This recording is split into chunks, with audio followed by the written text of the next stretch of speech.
Good afternoon, everybody. It's Peter here from AJS, and it's my delight to once again take you into a jeweller's workshop somewhere in Australia. And this week, we're going to the central coast of New South Wales to welcome Laura McDonald. Welcome, Laura. Thank you. Thanks for having me. It's great to have you on board. And it does look nice and sunny there today. Yes, it's in been Wyong. really yeah, nice beach weather. Excellent. Now, Laura, just to give people a little bit of background, you're quite into the homeschooling community in your local area. And yeah. would you like just to mention what you get up to? Yeah, so I've been teaching art and a few other things for quite a long time. But just this year I decided to start teaching metalsmithing, and my children are homeschooled, so I thought, teenagers that are homeschooled might not get the same opportunities as teenagers in school, so like with electives and stuff like that. So so I thought, well, I'll just put a post out there and see what people think. And sure enough, it was taken really well. And so all this year I've been doing classes through the week for the homeschool community. And that's not just teenagers, a lot of parents have come on board, and it's a really nice little community. And we have lots of fun. No, that's great, Laura. That's very well done. And you've got a lovely studio set up there at home? I'm really, really lucky. It's a nice studio. Excellent. So thanks for that background there. And I'll welcome all of our guests online. Lynn has said hello. So hello, Lynn. If other people would like to introduce themselves, tell us where you're from, that would be great.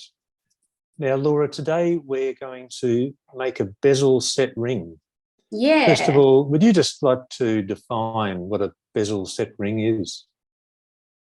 Yeah, so it's a ring band and with some bezel wire, which is just a long flat wire that wraps around a stone, and then we set it on top of the ring band. So we're just making a basic one today. There's lots of different things you can do with them, decorative bands, and also different ways you can attach the band, but we're just doing a basic one today, one that I teach in my second class, actually, for my students. Mm-hmm. So it's just attached to the bottom, straight onto the bottom of the bezel. Okie-doke. And what's the process we're going to go through today then, Laura? Yeah, so I'm going to show you how we this is the bezel wire here. I'm going to show you how we wrap it around the stone, how we size it up, depending on what sort of a stone we're using, and how we attach the base to the bezel, and, of course, how we make the ring, and then how we close the stone in. This is the stone we're using today. I'll just get a close-up of that one, Laura. So it's a piece of black jade. It's a bit hard to see. It's in a matte finish, so it's not shiny. No, it's lovely, isn't it? Yeah, it is. Yeah, it's beautiful. I like the different stones, I really love finding unique pieces. Yeah. Oh, that's great. Yeah. Okay, and Lou has said hello as well from Charleston in New South Wales. So hello, Lou. Hi, Lou. Okay, Laura, where are we going to start then? Yeah, so I always start with my bezel first, and I'm using, it's 5 mils high and it's 0.5 mils thick. I used to use 0.3 mils thick, but I had a lot of students they'd melt them. So I think for the first few weeks there, we were going through probably about 5 or 6 strips of bezel per student. And but just going that extra 0.2 mils in thickness makes a really big difference. We have a lot less wastage. That's a good thing. Yeah, but I do find it is a little bit hard. So I do anneal it a little bit before we wrap it around the stone. So I'm going to show you how I anneal the bezel wire. I definitely don't anneal it till it goes red because it would just melt. But yeah, so I've got my piece of wire here, and if I was to try and wrap that around my stone, it wouldn't move in the way that I want it to move. It's not going to stay in shape as well as if it was softer. Yep. So I'm going to grab my torch.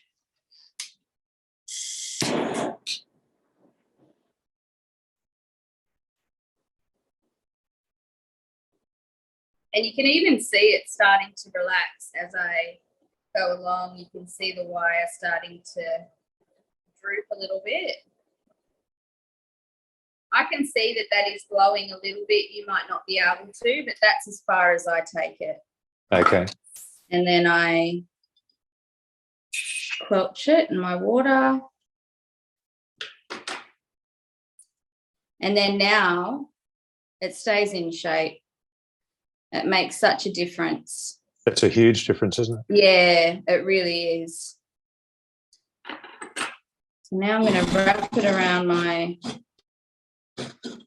stone. I always do this on a table or on a nice flat surface. And you want to make sure that your join is going to be at one of the longest sides. I'd never do my join up here. You know, it's got more of a chance of not having a nice smooth finish when you solder it closed. I hold it down.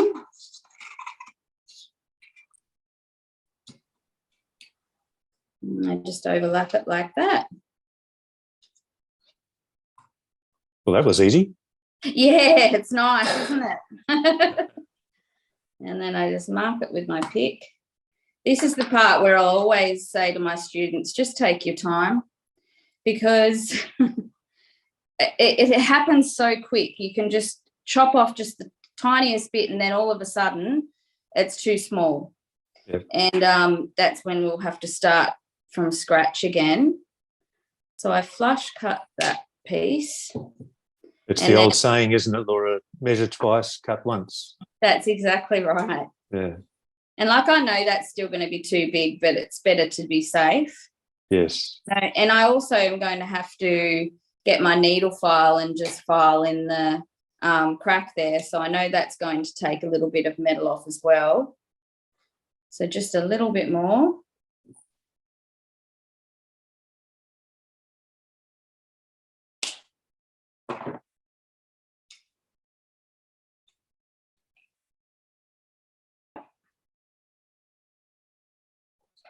And then I love these.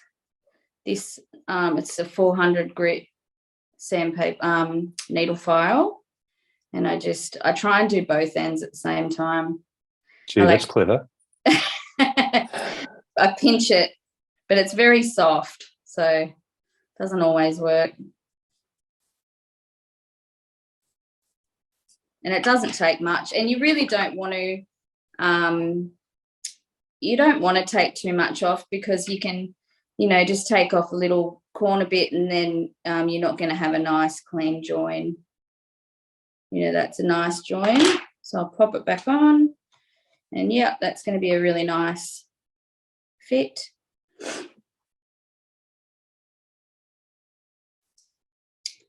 So you want that tension there.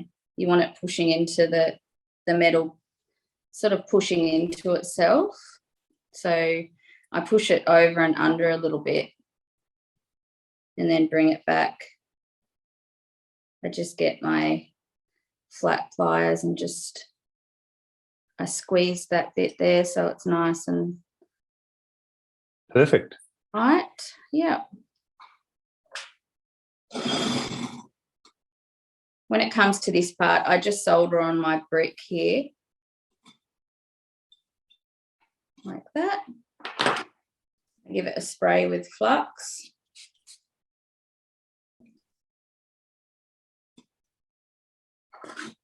Just going to be using a bit of medium solder, sterling silver solder. I just cut my solder wire into little tiny, I suppose they're maybe, I don't know, 3 mils in length.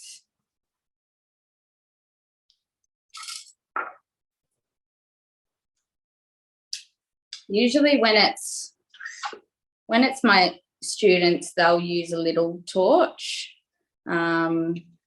just because it's less chance of melting.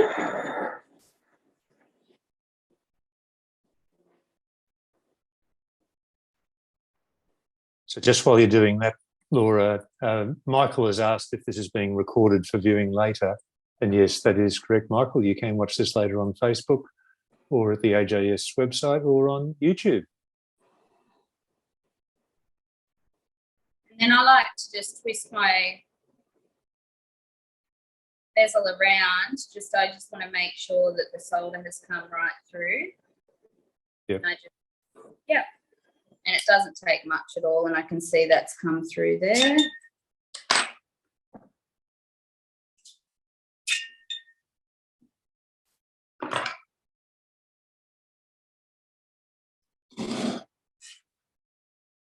And then I put it on my stone again because it's bent out of shape a little bit since we've soldered it. I push it on my stone, and then I like to just, I flick it upside down, and I just hold it up to the light, and you can see the light shine through the areas where you just need to push it back into place. Okay, yep.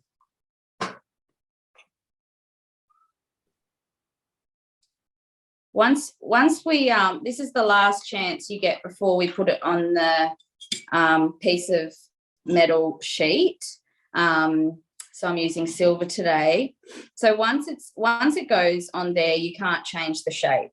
So you really want to be sure that, you know, that it fits your stone. And then you also want to make sure that sometimes what's happened is if we're working with a stone that's a unique shape, we've accidentally flicked it upside down when we put it on the board like that, like flicked it upside down. And then, you know, when you get to the end, you realise that you've messed up. So that one's ready to... So I've just pre-cut a little piece of silver sheet.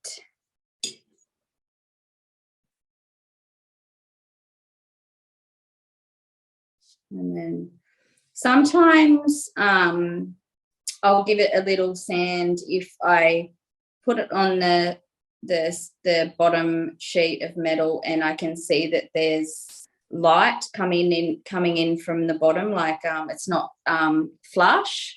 So I'll just put it on a piece of wet and dry sandpaper and sand to the bottom a little bit. But this is nice and flush, so I don't need to do that.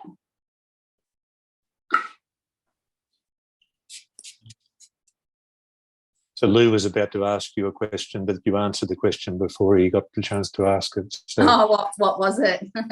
Just what metal you were using. But, yeah. So silver today, sterling silver. So thanks for the good intentions there, Lou. Yeah. So I'm sure people do it all different ways, you know, attaching the bezel to the bottom plate. But I sort of had to, I suppose I had to break it down so it was easier for the kid, because, you know, I do work with a lot of kids. I had to make it as easy as possible for them to understand each step. So I had to think really hard, how can I do this so, you know, so they'll remember each step, and that it, you know, less chance of having mistakes happen.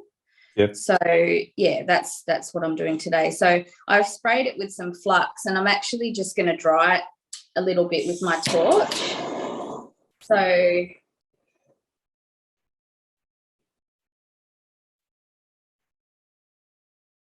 by doing that, I know that the bezel wire it's gone a little bit sticky now, so it's I know that there's less chance of them knocking that off the bottom plate when we're putting the bits of solder on the inside. So that's the first step. And then I get them to melt some solder into balls. So that's the next step. So we'll turn our torch on. And so again, I'm working with medium solder, medium sterling silver solder.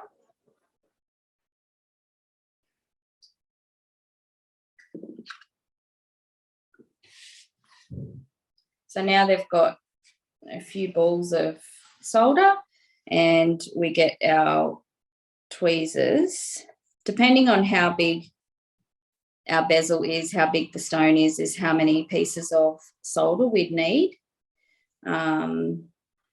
What do you think for this one? I think I'm going to do about 5 pieces. Mm-hmm. Just set equidistant around? Yeah, so yeah, just space them out, making sure that they touch the bezel wire, because if it's sitting just out here a little bit, it will first melt onto the sheet metal, and it takes the solder a little bit longer to get underneath. We want it to be as easy as possible.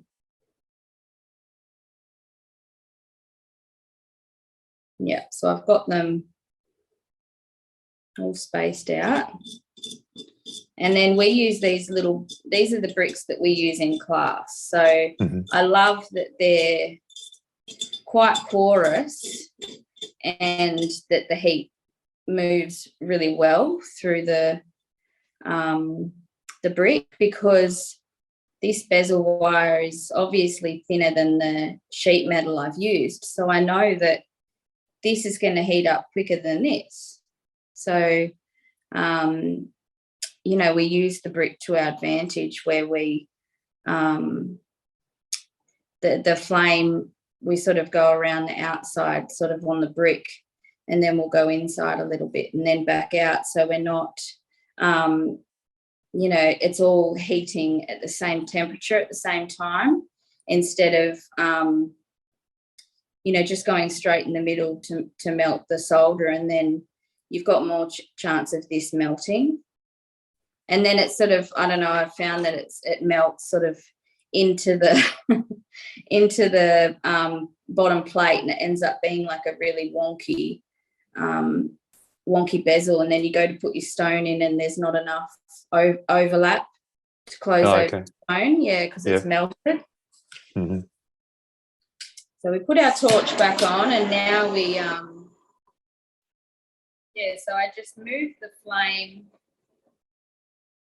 around the outside. We're not staying in the one place for too long, because I just want it to all heat up at the same time. So it will take that solder around the outside.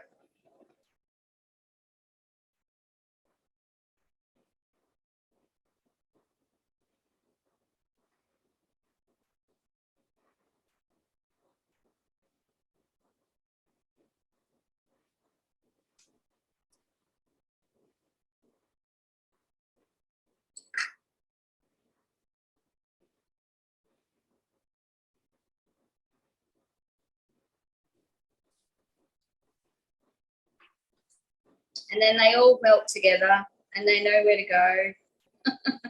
Oh, that's good. Run around the bottom like that, and then, you can see it you can see them melt, and you can just see they like the solder just runs all along the bottom. It's quite satisfying, actually. And then we'll pick it up.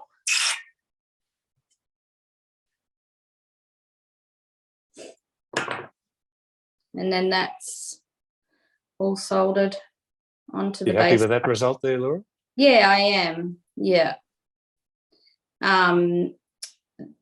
this is where, so when you pick the bottom part of the bezel, that's where you decide if you were going to have like a bit of a lip on your, so that's what we're doing today. We're actually going to have a little bit of a part of the sheet metal coming out, probably about a couple of mils out on the outside. And you can also, that's when you decide if you were going to put any sort of decorative pieces on the outside, like little balls or, you know, any sort of decorations like that. Otherwise, we'd just cut it with the handsaw and like this one, and just sand it so it's flush with the bezel. But that's ready to go in the pickle now. So I'm going to put it in the pickle.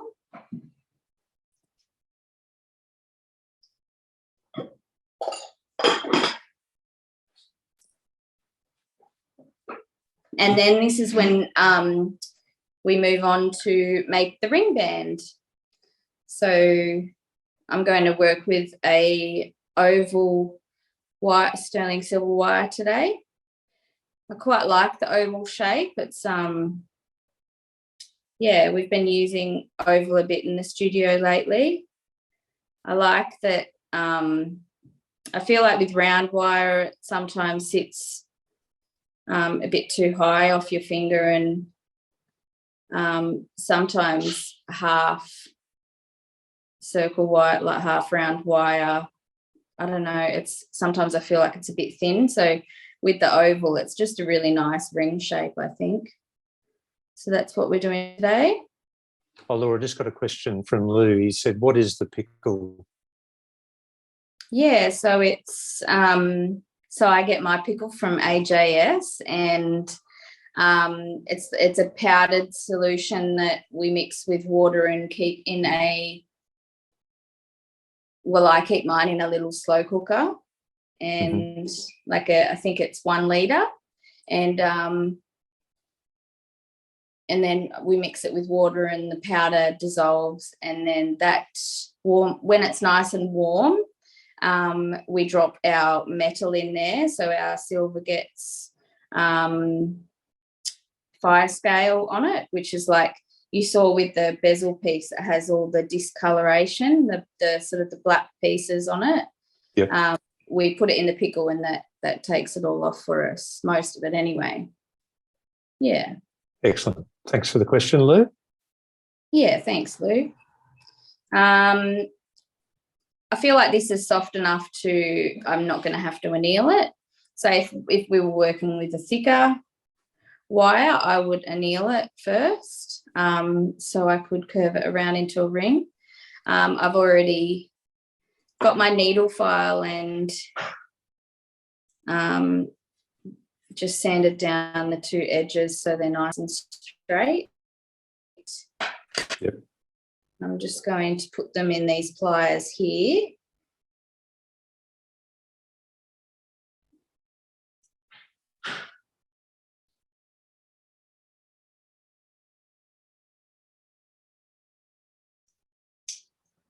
They're pretty special, those pliers, Laura. Yeah, they're good.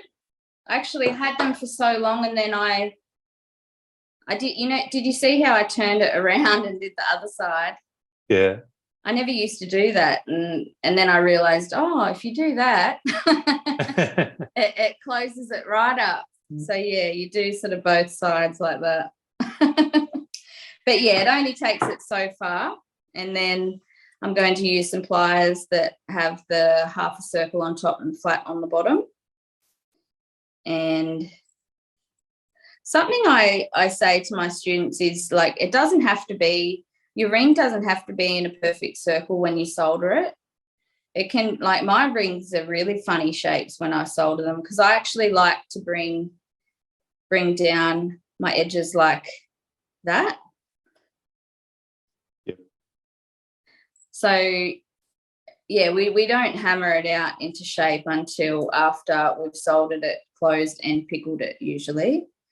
So, yeah, I know sometimes when I'm making rings with, you know, students and it's their first class, you know, they sort of look at it like, oh, it's out of shape. but it doesn't matter because we're going to shape it after.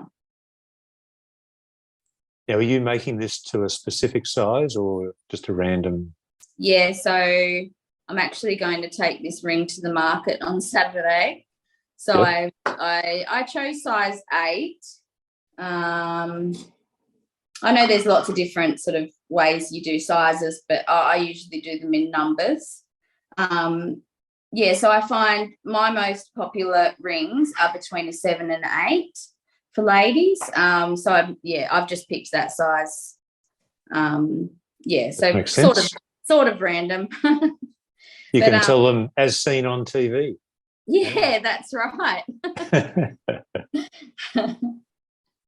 So I'm pushing this past. I'm pushing the wire like past itself like that, so it has some tension when I bring it back into place, because you want it to be a nice tight join. Yep.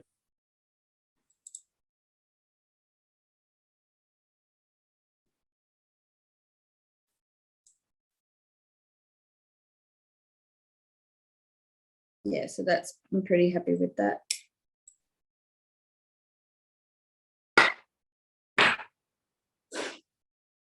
And then I'll put it in my third hand.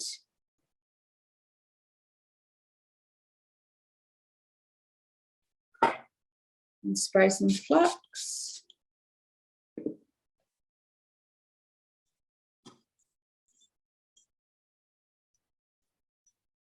I'm actually going to use a little bit of hard solder for this one.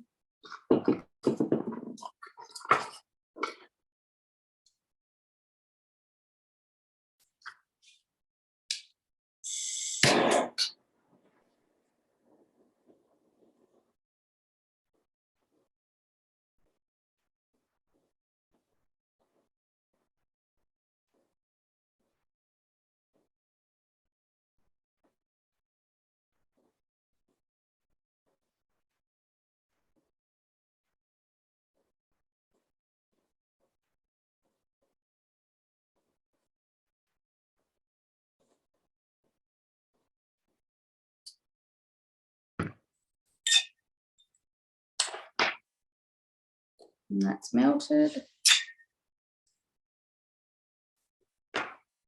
How'd we go? Yeah, good. So that's a good join. So this is a good example of the discoloration that the metal gets when we solder it. So I'm going to put that in the pickle and get our bezel out now.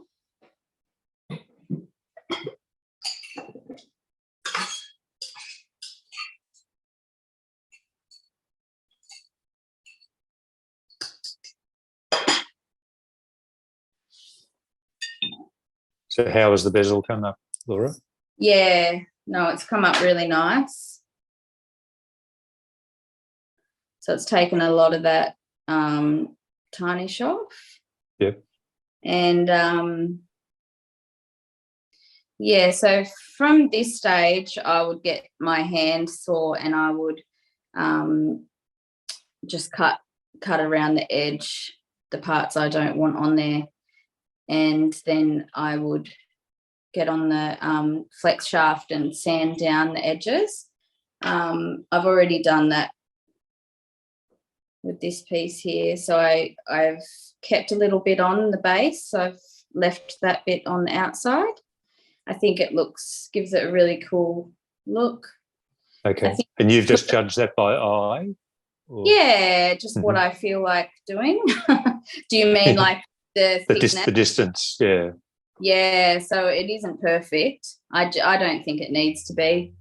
So that's some bit, it's about a mil wide. And I've actually just got my flex shaft and I've used these little sanding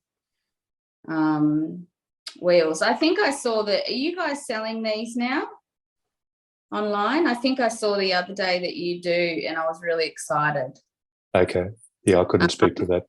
But we use these every day in the studio. They're so handy.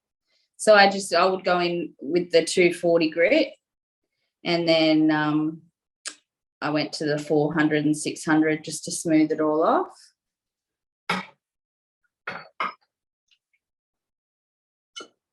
And then I actually buff it with this little polisher, and that just takes off any little scratches that are on there still from the sandpaper.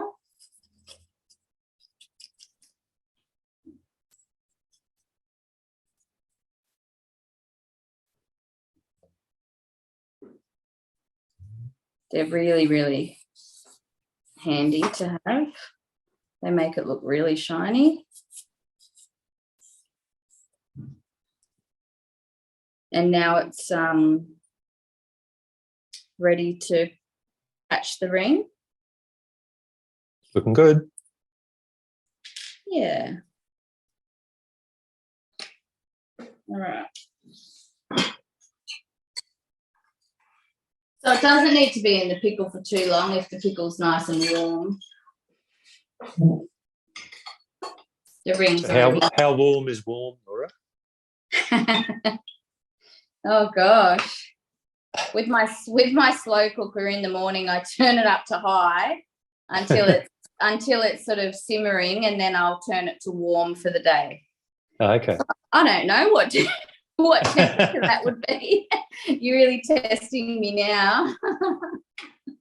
But that ring's nice now, so I'm happy with that's been in the pickle for long enough.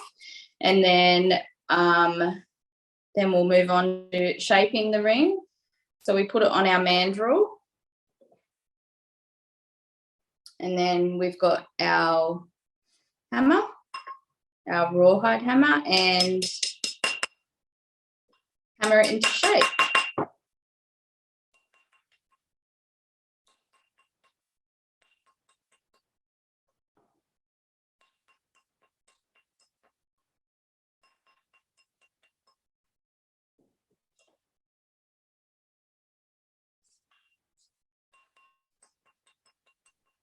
Way to see if it needs more hammering is just to look down the center of the mandrel and to see if there are any parts that still need to be hammered in.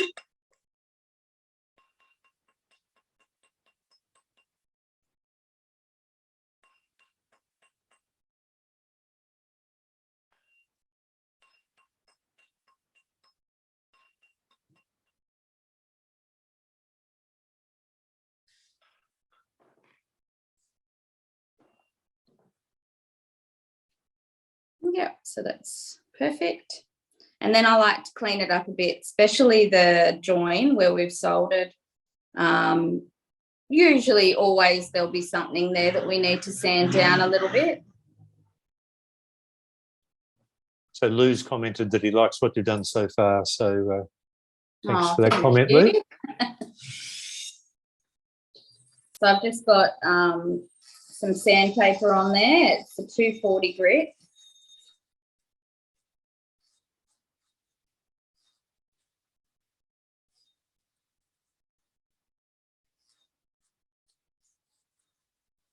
And I just sort of use the top part there, just disguising that join.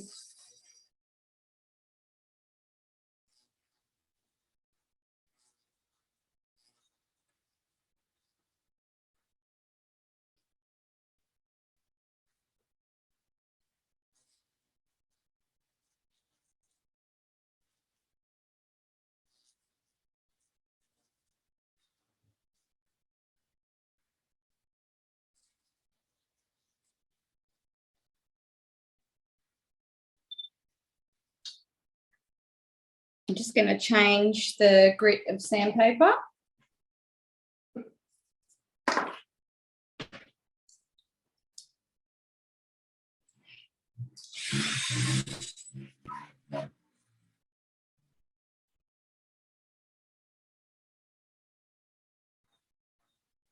So now, like, I'll sand back that join, any little scratches that are on there from the sandpaper I've just used, but also if there are any marks on the ring, like from hammering or just along the way. If it's got any sort of indents in the ring, I'll take them off with this sandpaper.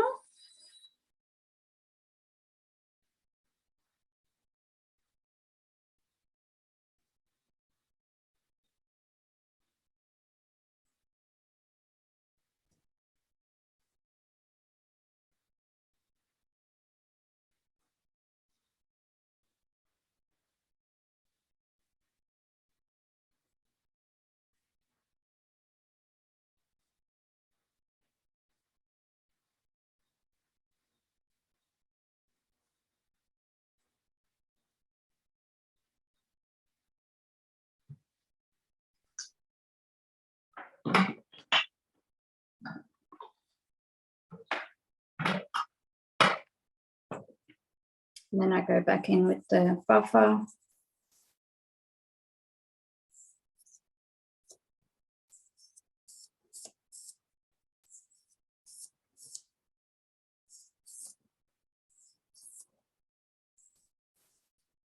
Do you have a preferred sort of finish that you'd like to get to, Laura?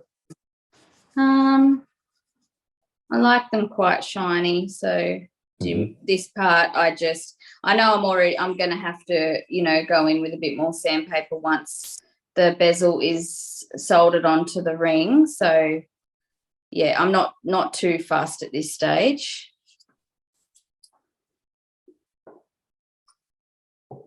And then we've got our 2 components and they're ready to go.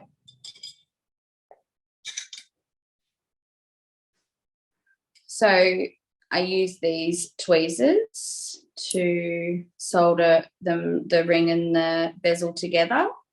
Okay. You don't need them. I used to use just the third hand and the bezel upside down on the brick. But these make it a lot easier, especially when, I'm working with kids. I know we used to find that part quite hard. I could imagine, yes. Yeah. Yeah, these have made life a lot easier. So we tighten it up, but not too much because you don't want too much pressure. Pressure and heat don't go well together in this instance. Are you just centering that by eye or? Yeah, so then we do it just sort of rough when we're putting it in there. And then with the tweezers, it allows you to move the ring around to make sure it's perfectly in center. Yep. That's what I love about them is that, when it's in the third hand and on the brick, you have to get up and move around to make sure that it's in place. Whereas with the tweezers, it's so much easier.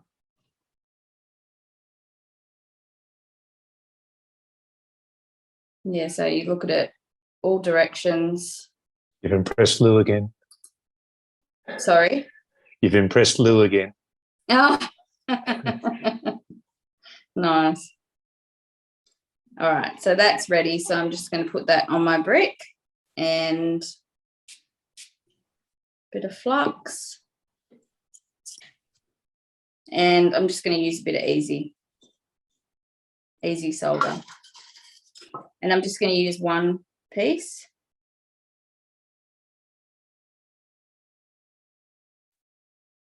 I wanted it a certain size. That's why I was putting a few on there. I wanted it a particular size. Yep.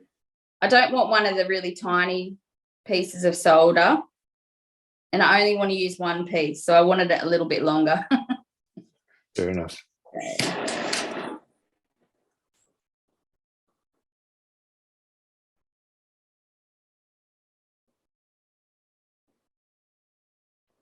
And I just put it right there under the ring.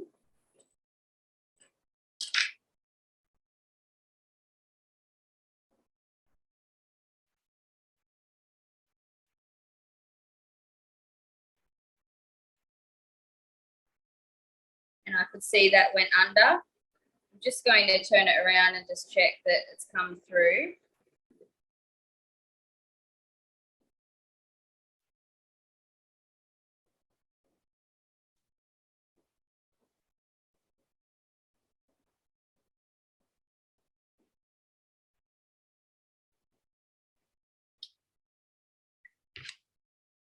Once I know it's come right through, then I'm finished.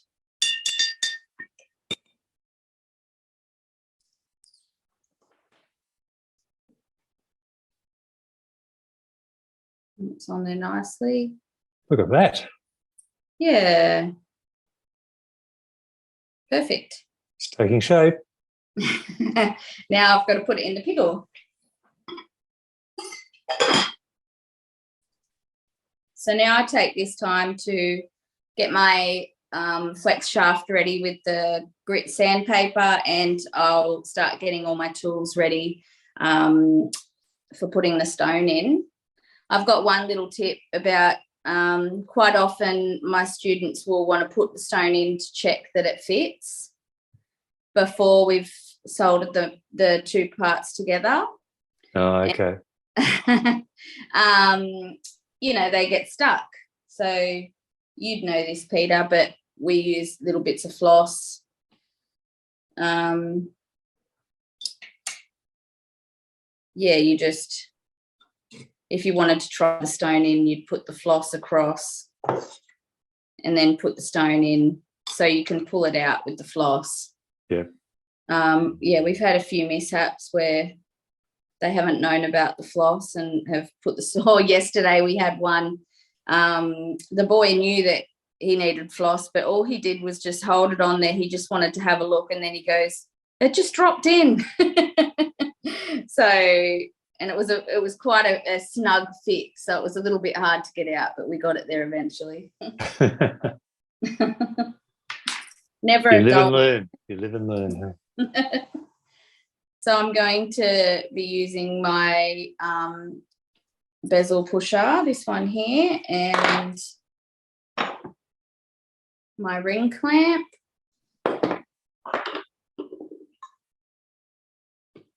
And burnisher. I'll check if that's finished.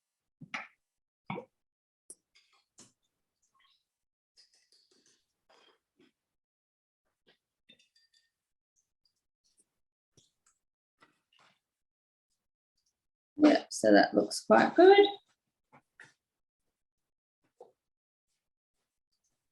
Just give it a dry.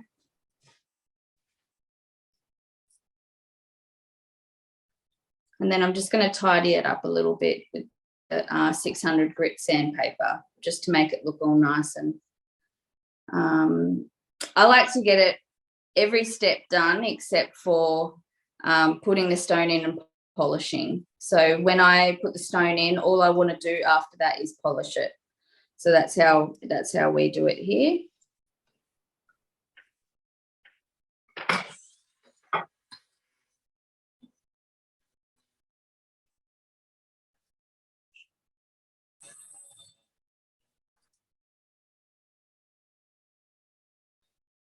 So you shouldn't have to do too much. This is just, yeah, tidying it all up a little bit. Those stubborn marks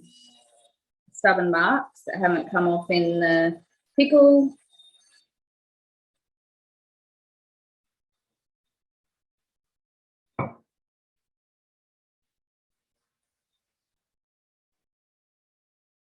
And also the join, when we soldered the bezel wire closed, I double checked that. It's like no matter how much you've sanded it beforehand, the minute you solder these two pieces together, all the joins will sort of show up a little bit again. So Okay. Yeah, it's just fixing all those little parts up.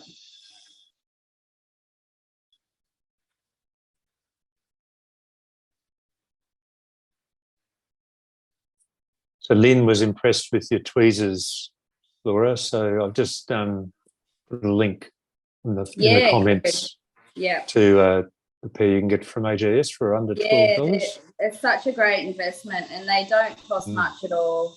No.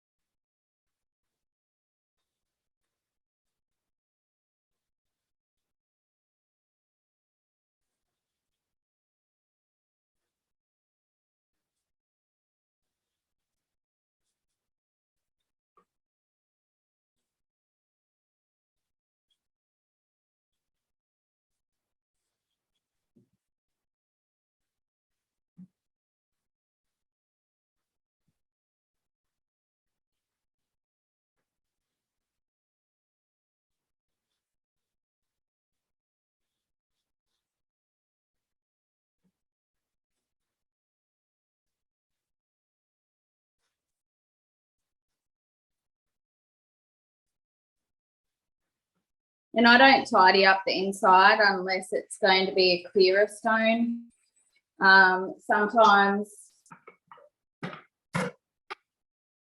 Sometimes I'll do like a cutout in the bottom part here. So I want to put a clear stone in and be able to see the cutout. Okay. So then I'll really have to clean inside, but not for this. And then I give it a good buff. So, Laura, what sort of price will you end up putting on this ring at your market? Probably around 150. Mm-hmm. Yeah. It depends like how much I've paid for the stone. So like the stone, it's black jade. So and then it's hard. I find pricing quite hard. Hey. Well, there's costs involved, and you want to make a living out of it too. So, yeah, that's right. Yeah. And just because something takes you maybe not a long time to do, but you develop the skills to be able to do it properly and efficiently and all that sort of stuff. That's right. And then there's an investment in all your equipment. So yeah, that's exactly right. Yeah. Yeah, so there, I'm happy with that. And now I'm going to put it in my ring clamp on the flat side up there.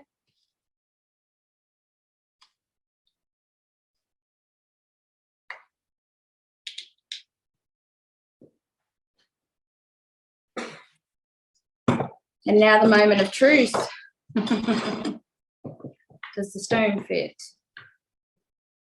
And with this stone, like one of the sides was a bit pointier than the other. So even though it looks like it's the same size, it's not. So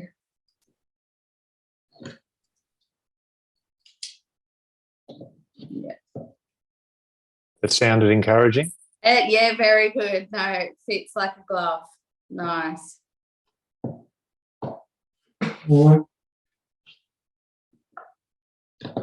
So now I'm going to close these 4 edges here so the stone doesn't slip at all.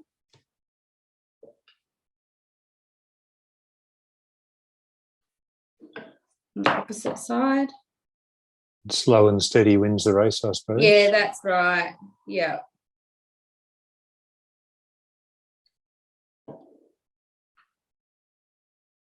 It does take a bit of time closing the bezel, I think.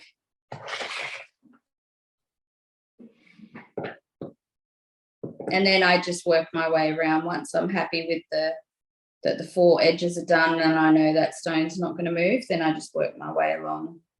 Mm-hmm.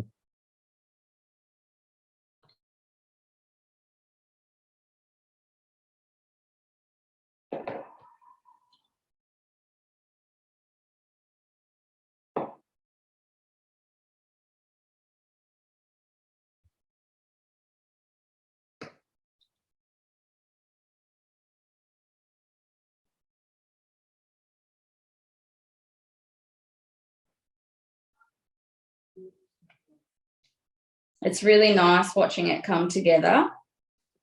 Like this part makes me really happy. It is indeed.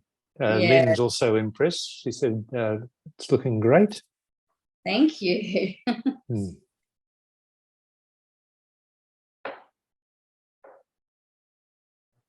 I find with the thickness of bezel, it does take you a little bit longer to push it down. Okay. Yeah, but I like the finish of this thickness better than the thinner one. Yeah. So is it as easy to manoeuvre as it was when you were bending it earlier? It's starting to get a bit harder now. Yeah. Mm-hmm. Yeah. Yeah. Yeah, and I suppose that's just because we've been working with it for a little while now. It's starting to get a bit harder. Yep.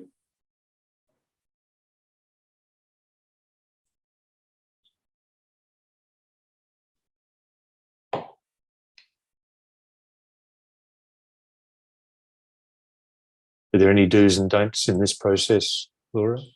I just like to hold it up really high like that, have a good grip. And then when you're holding your bezel pusher, to sort of hold it like this, not like, I've seen some people go in like this and sort of not have a good grip. And then, I don't know, you end up sort of hurting yourself or scratching your stone. At least with it this way, you can catch it if it's going to slip. Yeah. Good tips. Yeah.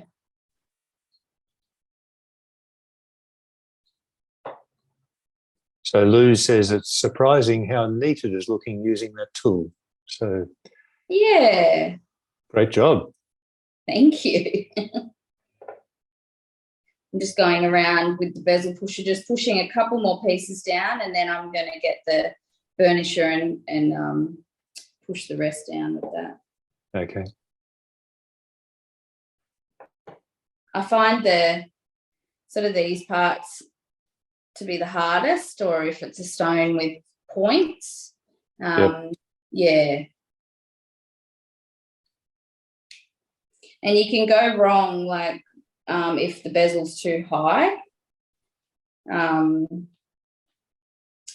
Yeah, we had a stone the other day that someone was doing, and it had points on the end, and the bezel was just a bit too high, so it started bunching on the end. Yeah, it would do, yeah. Yeah, yeah. Not a good look. No, it's not. That just comes with practice, you know, how high you need your bezel for whatever stone you're working with.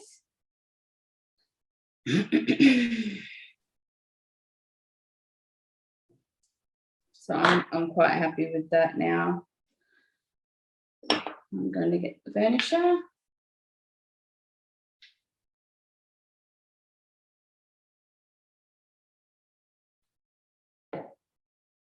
And I'm just scraping along the metal with it pointing up that way. And your main thought process here when you're using this tool? I just want to get the bezel as close. I just want it pushing on the stone. I don't want any gaps. Yeah. And I'm just trying to, I don't want to slip.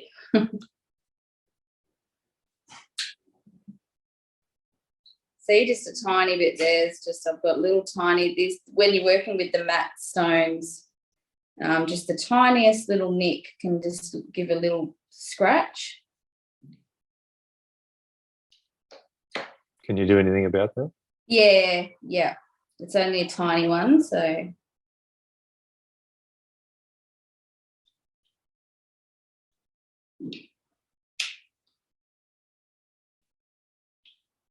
So can you remedy that scratch? Yeah, yeah. Okay. I usually get a little bit of isopropyl alcohol and just that seems to get rid of any marks on the top of it. Okay.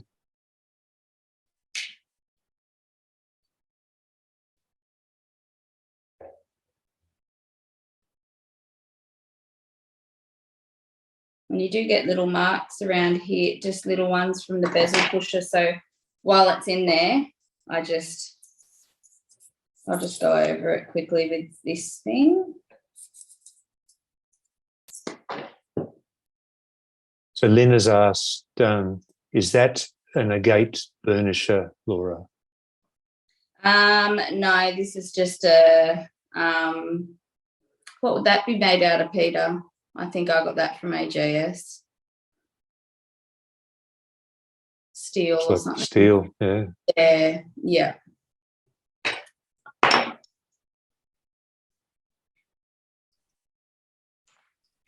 Now take it out of the ring clamp, and now the final part is polishing. I found my favourite polishing bit a few weeks ago from AJS. Yeah. I was stoked when I found it because I've been on the lookout for a really good one. And it's got the bits of the coloured suede in between the layers. Oh, okay. amazing. Such a good polisher. I think they're about $15 per bit, but so worth it. And what's the main feature of that coloured piece there? So it's got orange. It comes like an orange and cream, like a real fluoro orange in there. Yeah. Can you see that? Yeah, we can, yeah. Yeah. So I'm going to put a bit of the black polishing compound on there.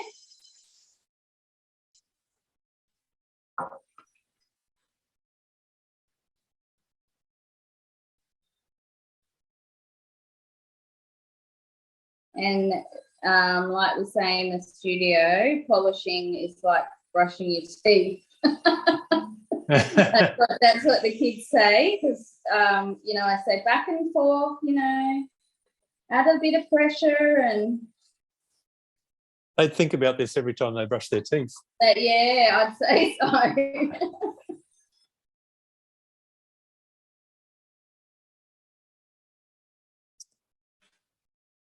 Oh, it gives it such a nice high polish. It's great, isn't it? Yeah, yeah.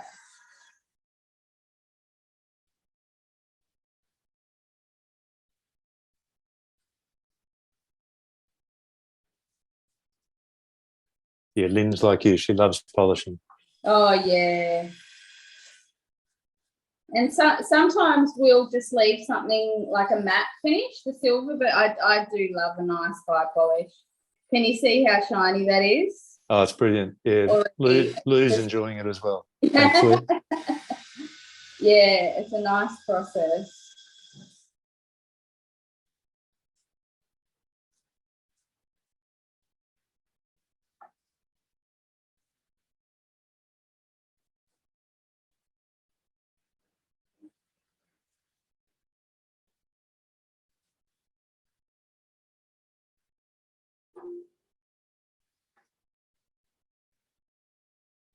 And usually you have to be, really careful that you don't want to go over your stone.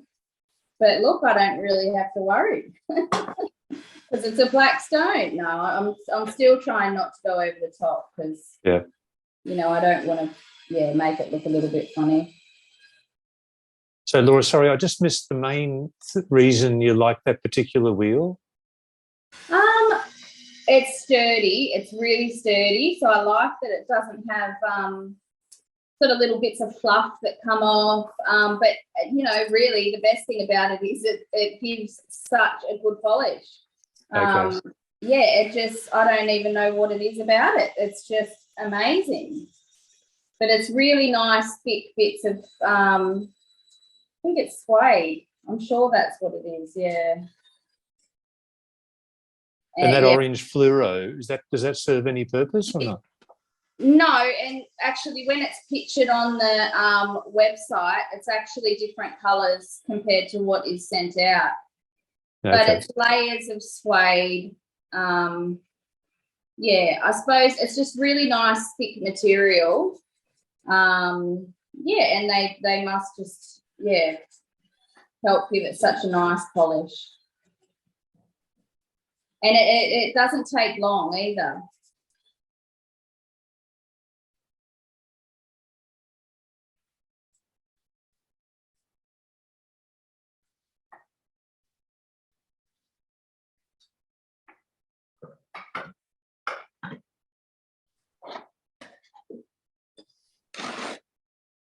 And then we give it a nice wipe with this one. Just a polishing cloth, just to get any of that polishing compound that's on there.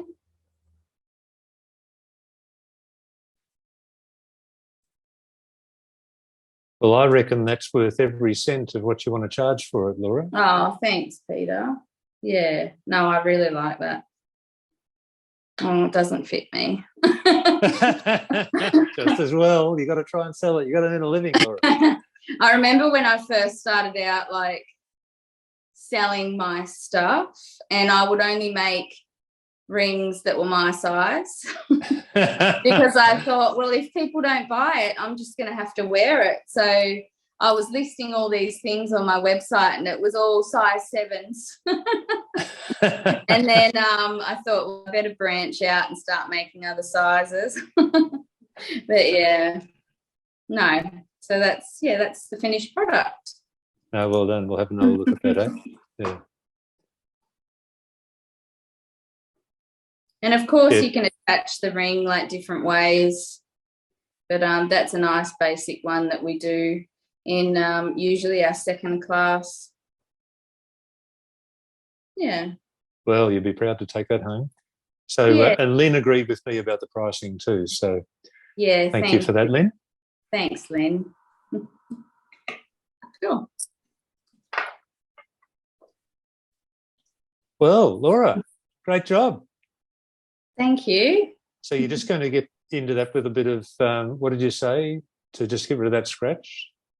Yeah, I'm just going to get a little bit of isopropyl alcohol. Even just by going over it with this polishing cloth, it's already started to disappear. So it doesn't take much if it's a little scratch. But I only find that with the matte stones, I don't have that problem with the shiny stones. Okay. But the matte stones, if you're working with one of those, it does, it's a little bit trickier. Just something to be aware of, yeah. But I love the look of the matte stones once they're done. They're just, really pretty. No, well done. Oh, well, you'll have to refer the new owner to this video so that they can see how it was made. Yeah, I will. Yeah, definitely. Yeah. No worries. Well, Laura, great to have you on board today. And thanks to Lynn and Lou and Michael and all the others for watching as well. Yeah. And we'll look forward to having Laura back and also our audience sometime in the near future. So thanks, everybody.